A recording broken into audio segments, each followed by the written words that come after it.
Hello दोस्तों, study number 1 channel पर आप सभी लोगों का स्वागत है। दोस्तों, आज की इस वीडियो में हम आप लोगों को SSC GD and UP police constable के लिए विषय हिंदी के 10 इंपॉर्टेंट क्वेश्चन लेकर आ गए हैं। और दोस्तों, अगर कोई सा भी क्वेश्चन आप लोगों को प्रॉब्लम हो रही है तो क्वेश्चन नंबर डालकर कमेंट बॉक्स में बता दीजिएगा। ये प्रश्न दोबारा मैं रिपीट कर दूंगा।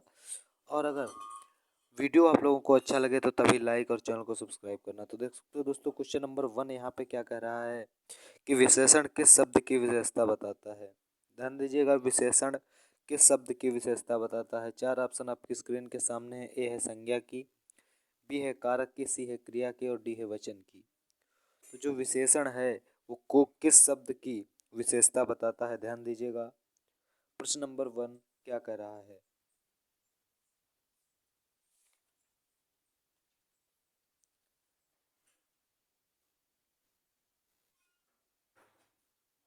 क्या हो जाएगा इसका राइट आंसर, ध्यान दीजिएगा।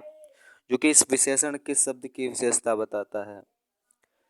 विशेषण संज्ञा अथवा सर्वनाम की विशेषता बताता है। ध्यान दीजिएगा, विशेषण संज्ञा अथवा सर्वनाम की विशेषता बताता है। जो इसका क्या राइट आंसर क्या हो जाएगा, ऑप्शन नंबर हो जाएगा ए वाला, संज्ञा की। ध्यान दीजिएगा, आप लोगों को संज्ञा की लिख देना है आप लोगों को कमेंट बॉक्स में। नेक्स्ट क्वेश्चन है क्वेश्चन नंबर 2। क्वेश्चन नंबर 2 क्या कर रहा है आपकी स्क्रीन के सामने, देख दीजिए। क्वेश्चन नंबर 1 आप लोगों का कंप्लीट हो गया है। और जो क्वेश्चन नंबर 2 है वो कह रहा है कि कर्म के आधार पर क्रिया के कितने भेद होते हैं। जो कि हिंदी के दोस्तों बेहद महत्वपूर्ण प्रश्न है। कर्म के आधार पर क्रिया के कितने भेद होते हैं। जो कि ए है 3, बी है 4, सी है 6 और डी है 2। ध्यान दीजिएगा, ए है 3, बी है 4, सी है 6 और डी है 2। ध्यान दीजिएगा, राइट आंसर इसका क्या हो जाएगा आप लोगों को कमेंट बॉक्स में बताना है। क्या हो जाएगा इसका राइट आंसर, जो कि प्रश्न नंबर 2 है। कर्म के आधार पर क्रिया के कितने भेद होते हैं। जो कि इसके दोस्तों कर्म के आधार पर क्रिया के 2 भेद होते हैं। और पहली क्रिया है, ध्यान दीजिएगा, पहली क्रिया है क्या, सकर्मक क्रिया। ध्यान दीजिएगा, पहली क्रिया है सकर्मक क्रिया और दूसरी क्रिया है अकर्मक क्रिया। ध्यान दीजिएगा, दूसरी है अकर्मक,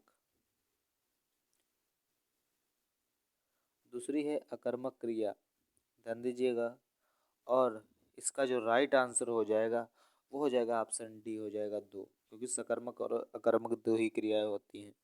जो कि क्वेश्चन 2 आप लोगों का कंप्लीट हो गया। नेक्स्ट क्वेश्चन है क्वेश्चन नंबर 3 क्या कह रहा है, ध्यान दीजिएगा।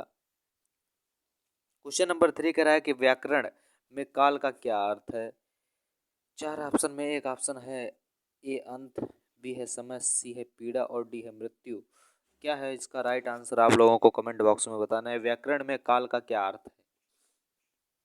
व्याकरण में काल का क्या अर्थ है। ए है अंत, बी है समय और डी है पीड़ा और डी है मृत्यु। ध्यान दीजिएगा, जो कि व्याकरण में काल का महत्व है।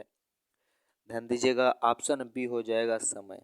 ध्यान दीजिएगा, ऑप्शन बी इसका राइट आंसर हो जाएगा। क्या है दोस्तों, समय। ध्यान दीजिएगा, समय ही जाएगा इसका राइट आंसर। व्याकरण में काल का अर्थ है समय। नेक्स्ट क्वेश्चन है क्वेश्चन नंबर 4। क्वेश्चन नंबर 4 कह रहा है कि यह ताले की चाबी है, रेखांकित में से कौन सा कारक है। यह ताले की चाबी है, रेखांकित में से कौन सा कारक है।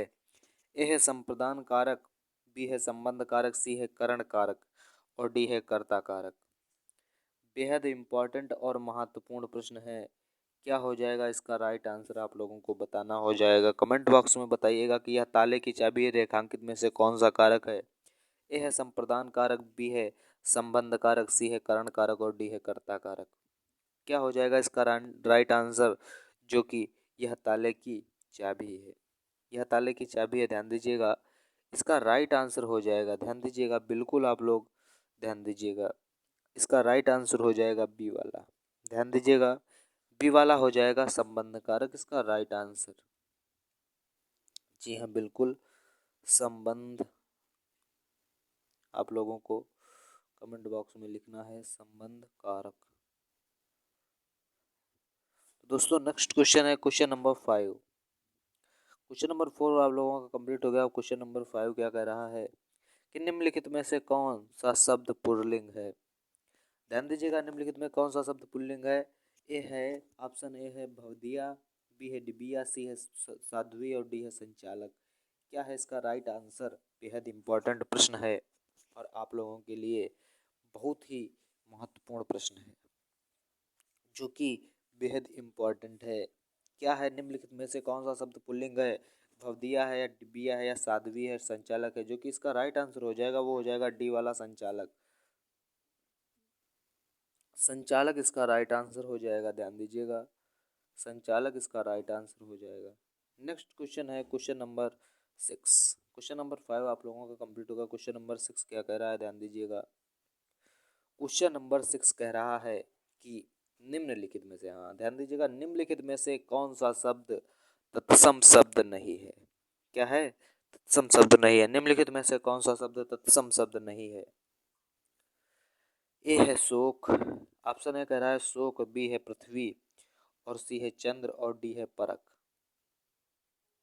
ध्यान दीजिएगा, निम्नलिखित में से कौन सा शब्द तत्सम शब्द नहीं है?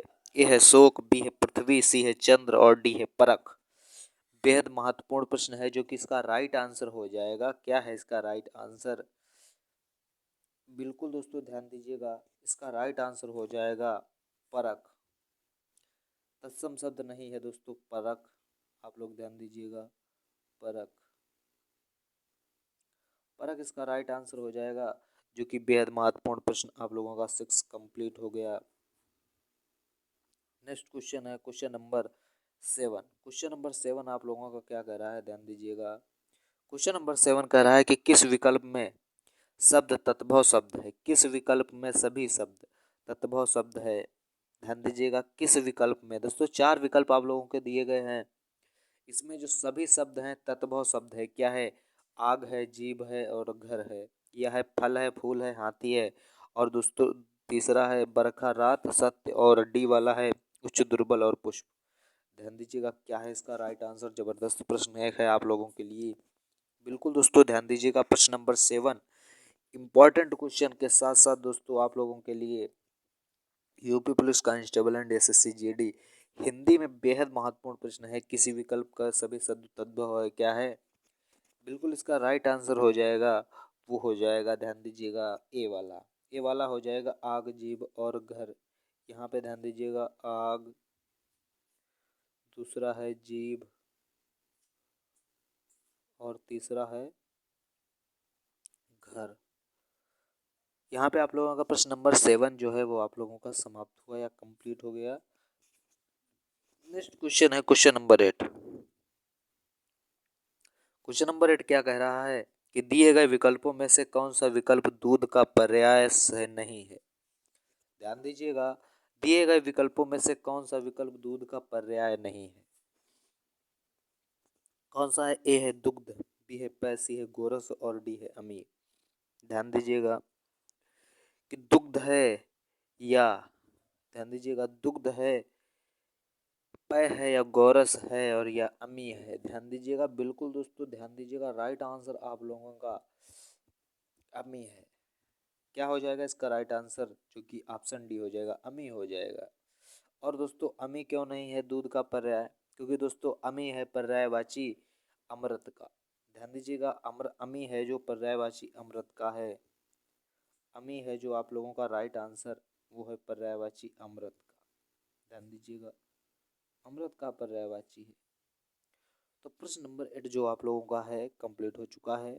और दोस्तों प्रश्न नंबर 9 है। प्रश्न नंबर 9 भी बहुत ही सिंपल प्रश्न है और इम्पोर्टेंट प्रश्न भी है। क्या है? सापेक्ष का सही विलोम शब्द होगा। ध्यान दीजिएगा, सापेक्ष का सही विलोम शब्द क्या है? सापेक्ष का सही विलोम शब्द होगा, ए है निरपेक्ष, बी है परोक्ष, सी है प्रतिपक्ष और डी है स्पष्ट।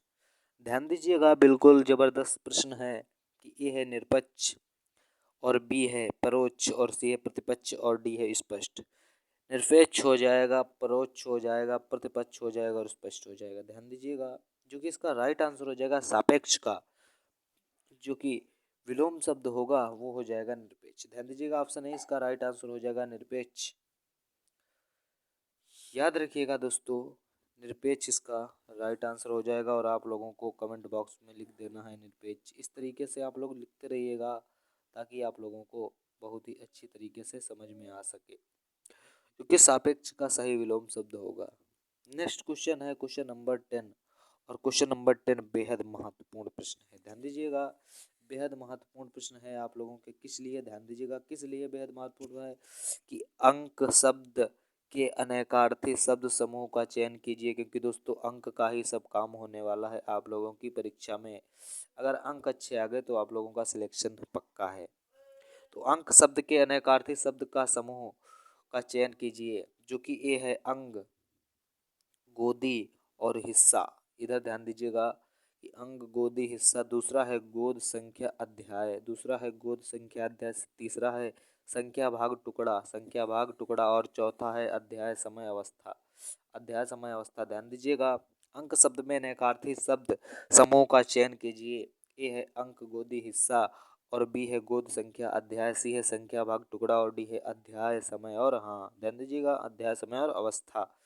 बिल्कुल दोस्तों, प्रश्न नंबर 10 आप लोगों का जबरदस्त प्रश्न है। इसका राइट आंसर क्या हो जाएगा, आप लोग ध्यान दीजिएगा। जो कि इसका राइट आंसर हो जाएगा वो हो जाएगा आप लोगों का ऑप्शन नंबर बी वाला। ध्यान दीजिएगा, गोद, संख्या और अध्याय इसका राइट आंसर हो जाएगा, जो कि अंक शब्द का अनेकार्थी। ध्यान दीजिएगा, अंक शब्द के अनेकार्थी। ध्यान दीजिएगा, अंक शब्द का अनेकार्थी है। देखिए दोस्तों, यहाँ पे आप लोगों को गोद, कामा, संख्या, और यहाँ पे हो जाएगा और अध्याय। ध्यान दीजिएगा, अध्याय। दोस्तों ये आप लोगों के प्रश्न नंबर 10 आप लोगों के कंप्लीट हो चुके हैं। और दोस्तों आप लोगों के लिए बेहद महत्वपूर्ण बात है कि अगर आप लोगों को वीडियो अच्छा लगा हो तो एक लाइक कर दीजिएगा, चैनल को सब्सक्राइब कर दीजिएगा, दोस्तों के साथ शेयर कर दीजिएगा वीडियो को। दोस्तों वीडियो को इतना ही रखते हैं, मिलते हैं नेक्स्ट वीडियो में, तब तक के लिए दोस्तों जय हिंद।